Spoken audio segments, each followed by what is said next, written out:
ఒక ఆయన వచ్చాడు, నా పైన బాస్. అప్పట్లో నేను ఒక కంపెనీలో పని చేసేవాడిని. ఆయన బ్రాహ్మణోత్తముడు. అమెరికా వెళ్ళాం మేము ఇద్దరం కలిసి. కాదు ప్రవీణ్ గారు మీరు అని మొదలెట్టాడు. ఇక్కడే రామచంద్రాపురం అనుకుంటాను. ప్రవీణ్ గారు మీరు ఏంటంటే మీరు అని 1-2 సార్లు నన్ను కొంచెం గెలికాడు. నేను అంటే నేను చాలా చాలా స్నేహంగా ఉంటాను ఆయనతో. కానీ ఆయన దానికి విలువ ఇవ్వాల. దానికి చేయండి ఏం కాదు చేయండి అన్నట్లు నా వెంట పడ్డాడు. సరే కూర్చో అని చెప్పి ఒకరోజు, నువ్వు ఎలాగండి బ్రాహ్మణోత్తరువి అని అడిగాను. ఎందుకు అన్నాడు. నువ్వు అసలు సముద్రాలు దాటకూడదు కదా, 7 దాటి వచ్చావు, ఇప్పుడు ఎట్లయితావు నువ్వు అని అడిగాను. భావజాలం గురించి మాట్లాడుతున్నా. నేంటండి నేను ఇచ్చింది తినడానికి ఇన్ని క్వశ్చన్లు ఎత్తనావు అన్నాడు. అలా కాదండి, మీరు ఇచ్చింది ఊరికే తీసేసుకోవటం కాదు, అసలు ఏంటి దాని వెనక ఉంది అని అడిగితే మీరు నాకు ఇది చెప్పారు, మరి మీరు చెప్తున్నది పాటించట్లేదు కదా అని అడిగాను.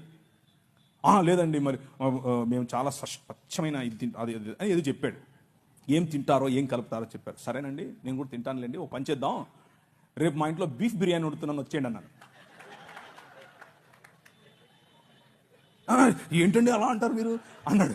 అంటే భోజనం అండి బాబు, మేము తినే భోజనం భలే ఉంటుంది, మొక్క తగిలితే సూపరు అన్నాను.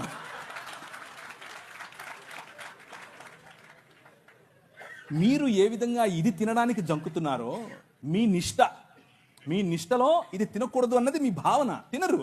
అలాగే మా నిష్టలో అది తినకూడదు అన్నది భావన, దాన్ని అర్థం చేసుకోండి. అంతేగాని పద్దానికి వచ్చి మీరు ఇలా క్వశ్చన్ చేస్తే నేను కూడా క్వశ్చన్ చేయాల్సి వస్తుందని చెప్పాను. బీఫ్ బిర్యానీ సూపర్ ఉంటుంది, దోశ వేసి పెడతా అన్నాను. బీఫ్ వండి దోశ బీఫ్ ఏంటండి ఆ కాంబినేషన్ ఏంటంటే, నేను అన్నాను భలే ఉంటుందండి బాబు, మీకు తెలియదు సూపర్ ఉంటుంది. ఇంకా మా ఊళ్ళల్లో సంగటి చేస్తారన్నాను. సంగటి ఆయనకి తెలియదు, అర్థం కావట్లేదు ఆయనకి సంగటి ఏంటి అంటున్నాడు. అంటే కడపకు రండి ఒకసారి, బీఫ్ వేసుకుని సంగటి వండుకుని దాంట్లో నెయ్యి పోసి తింటే సబ్బా సూపర్. ఆయన తట్టుకోలేక చెవులు మూసుకెళ్ళిపోయాడు. టచ్లోనే ఉన్నాడు, ఇంకా ఫ్రెండే కానీ అర్థం చేసుకున్నాడు.